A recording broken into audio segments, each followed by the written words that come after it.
back to Composers in Focus, a look into the lives and music of some of the world's most resilient composers. From victims of the Holocaust to prisoners of war, we're here to tell their stories and make their voices known. Each of these composers faced major challenges through world events, but are a testament to the unwavering determination of music. Today we bring you the life and music of Margaret Bonds. The segregation era in America escalated in the early 1900s.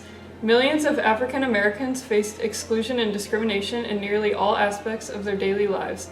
By the 1920s, the drive for equality manifested through the nation by leaders such as W.E.B. Du Bois and Booker T. Washington, sparking what would become the Civil Rights Movement led by Dr. Martin Luther King Jr. Margaret Bonds was one of the first African American composers to gain wide recognition for her talent in the United States. In addition, she was a concert pianist, wife, mother, and community activist. Born in Chicago in 1913, she began studying piano with her mother at a very young age. Through her mother's studio, she became acquainted with other African American students of many of Chicago's leading artistic and literary figures. Her mother's activity in the church also infused elements of spirituals into her music. She also studied composition with Florence Price and William Dawson, eventually getting her master's degree from Northwestern University in 1934.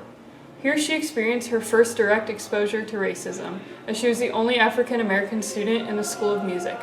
Due to the wrongful ongoing segregation in the U.S., she was forbidden from living on the campus and using the same facilities as the white students. She then sought comfort and pride in her identity through Langston Hughes' poem, The Negro Speaks of Rivers, which is based on pride for the black man, and went on to create a very successful career for herself. She said, "I was in this prejudiced university. I was looking in the basement of Evanston Public Library where they had the poetry. I came in contact with this wonderful poem, The Negro Speaks of Rivers, and I'm sure it helped my feelings of security, because in that poem he tells how great the black man is."